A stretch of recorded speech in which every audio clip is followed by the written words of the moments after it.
and welcome to the Irish Wolfhound Club of Ireland podcast, the living heartbeat of ancient Ireland, brought to you with our partners, Connolly's Red Mills.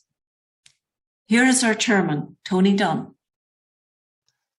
Hi, Tony Dunn here, chairman of the Irish Wolfhound Club of Ireland. Many of you will already know our European Club ambassador, who is based in Belgium, Mrs. Genevieve Gaeng. Genevieve is a businesswoman, she's an author, and she's also a breeder of Irish Wolfhounds. And she's also somebody who is very passionate about the future of our breed. Faced with the brutal invasion of Ukraine by Russia, Genevieve has become an organiser or a coordinator of an extraordinary relief effort for the Ukrainian people based in Ukraine and those fleeing across the Ukrainian border into the neighbouring European countries. She and her family have driven numerous van loads of relief supplies to where they're needed most. She works with her partners in Poland, and her team are making a real difference on a day-to-day basis for these people. As she likes to say herself, she works with real people for real people. The Irish Wolfhound Club of Ireland has contributed financially to Genevieve's work, and we have also received numerous contributions from our members and our friends in Ireland and around the world, for which we are extremely grateful for. In this special edition of our podcast, Mary Potter speaks with Genevieve about her work for Ukraine and what she has experienced on the ground. We hope you like it. Here in the Irish Wolfhound Club of Ireland, we are lucky to have our ambassador to Europe, Genevieve Gaeng.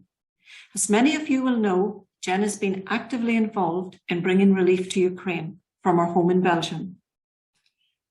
Jen, you're very welcome. Can you tell us what it's like to be involved in the relief effort?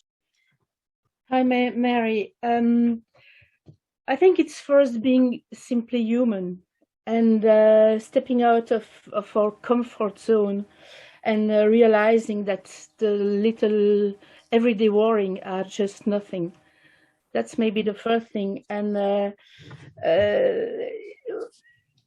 in getting involved in this, we just fighting for life and for the respect of men and the safeguard of freedom. And it's also fighting against dictatorial regimes. I think it's the main line, and refuse the torture that happened there every day to so many people. Yes, yeah. And can you tell us, Jen, whenever you organise a relief convoy from Belgium, how does it actually get to the Ukrainians, on the ground in Ukraine? Yeah, we are very, very lucky because we have excellent contacts in Poland, and we step out of the big international organizations, and those contacts have their own contacts in Ukraine. First, those contacts were established, were made thanks to several kennel clubs, and thanks to them, we bring goods to Poland, and they bring it immediately in Ukraine. They're working with little warehouses, not with the big humanitarian warehouses. And so we are sure that the goods arrive immediately to the Ukrainian. All the goods arrive there and are going to the place where they really need it. In war zones and in small villages that the big help channels don't reach usually. So we are very key to have the possibility to work that way.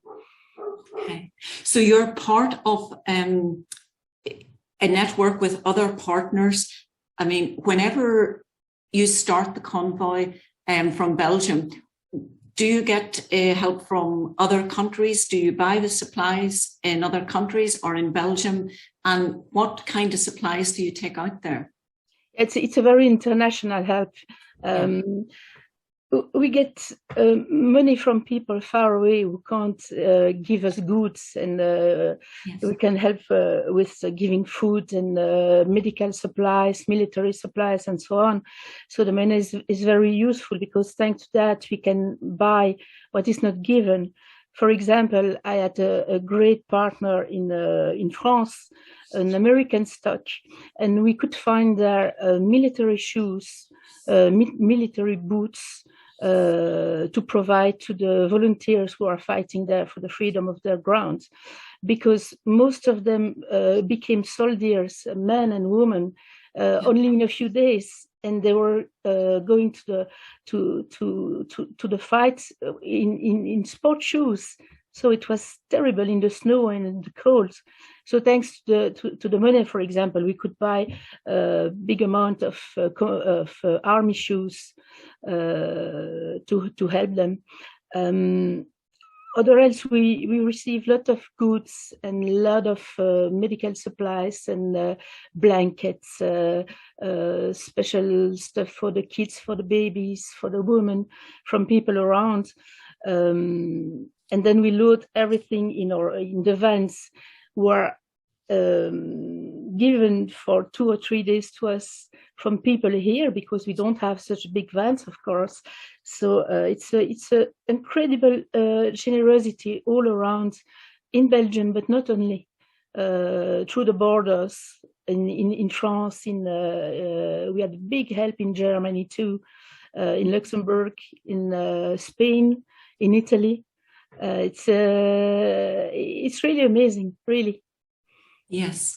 And I know that, Jen, you have actually yourself, you've driven the van there, with your husband, your family is all involved in this effort, and along with some other friends, you actually, what is that journey like, and how long does it take for you to get from your home there? And well, it's really easy. It just takes a bit time, but it's not difficult to do, because we don't go to the Ukrainian border, because it's pure madness to go there. There are many people waiting.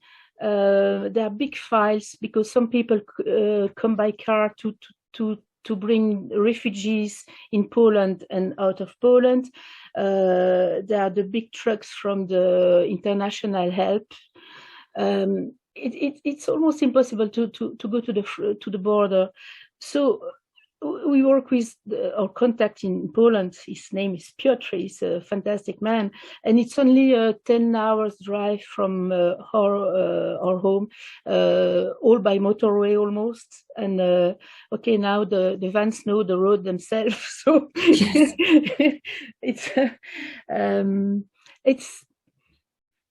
I think it's not difficult to do. It's just a question of goodwilling and a question of accepting that we can give time, because giving time is nothing compared to what those people have to go through now. It's we have direct daily contact with people in Ukraine.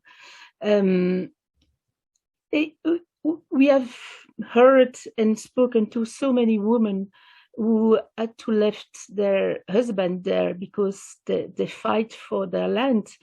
The kids, a lot of kids crossing the border, sometime alone because they lost both parents, sometime with their mommy because the dad stayed there to fight, and sometime alone because the mommy is fighting too. There's a huge army of women there. It's I'm extremely moved to realize how brave the Ukrainian people are, and they won't give up. They won't give up, and they really need us. They really need our support, and we can't stop thinking that we are, as European, we are all guilty of the past choices, but political and economic ways Europe took, and therefore, as a European, I feel I need to be involved to help them. really. Yes, absolutely. The Ukrainian people have strived and fought hard to gain their freedoms for a life just like ours. Now again, we see their resilience and sheer guts to defend their homeland. President Zelensky has inspired them, and this has spread like a wave across Europe and the world. Here in Ireland, we want to help. Yes, indeed, we really need help, because going to Poland is expensive when you consider the price of the fuel now. So we have to fill in the vans, and of course we need money for that, and we need money to buy what we don't receive.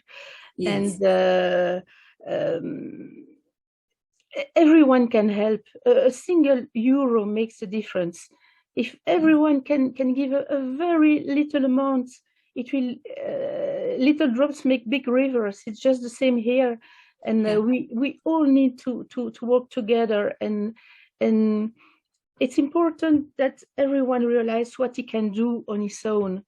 We can't go, all of us can go to the border, or can go to Poland, or can be in touch with American stocks and so on and so on. But everyone has to do what it does the best. And that's all. It's just a chain. Yeah. And I think what we're seeing on our TV screens is that the human cost, well, it justifies description, but here in the club, of course, we're also thinking about wolfhounds and thinking about all the animals in Ukraine.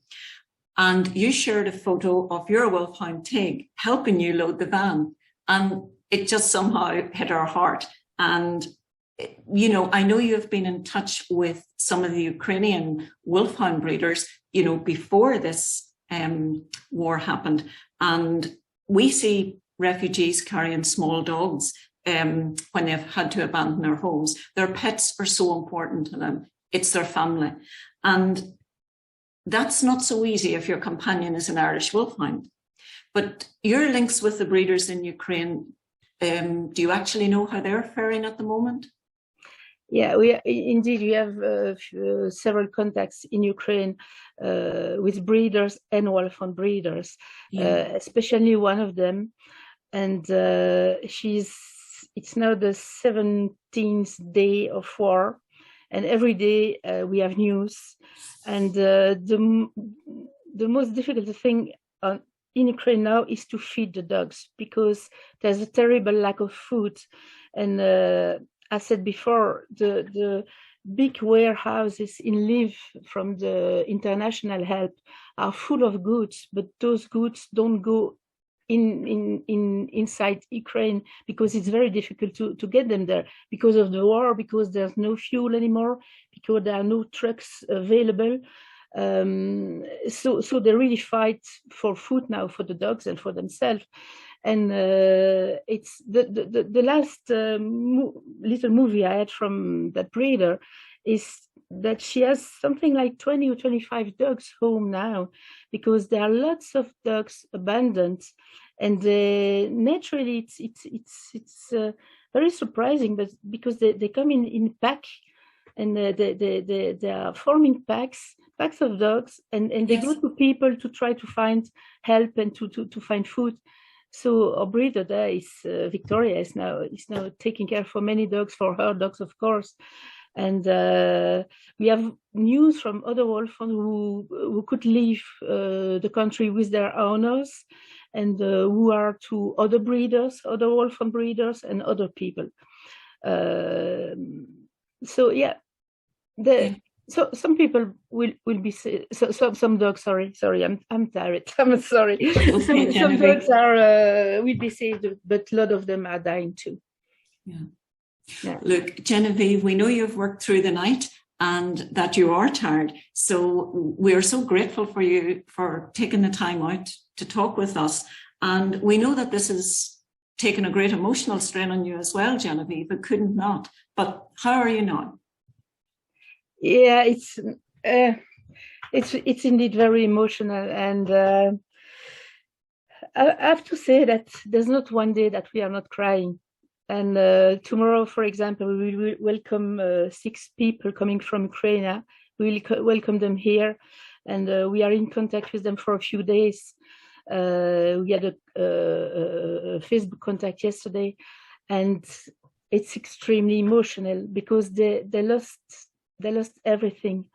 All what they built during years is gone in one fight, in one rocket fire, and they're totally broken, but they still have power, and they want to go on, and they want to believe that better time will come for the country. Yes. And that madness will end. So we will welcome 6 of them tomorrow, and I know we will cry on both sides. Of course. I just want to say, please help them. Everyone can do it, and the easiest way at the moment is to store some money on the Wolfhound account, because I'm very lucky to have you as partner, and you do a lot to help us and to send the money at the right time, and to allow us to use it the best way for goods and fuels and so on. So please take your computer, go on PayPal, take the mail address of the Wolfhound Club of Ireland, who is really amazingly involved in the help. And don't hesitate. You don't need to be rich. Even €1, €5, €10, everything is welcome, and everything is very, very, very necessary. Thank you, Genevieve. It's been lovely connecting with you, and we stay connected all the time. And we're looking forward to seeing you in Ireland again soon. But we know you need a little bit of rest. Absolutely. Thank you, Mary. And sorry being so tired. My mind is a bit confused, but I thank you for all what you do for Ukrainian people. Thank you. Thank you, Genevieve. On behalf of the Irish Wolfhound Club of Ireland, I want to thank Genevieve for coming on our podcast. We also want to thank each and every one of you who has contributed to our appeal. You have heard Jen telling us that you have all made a difference to the people of Ukraine.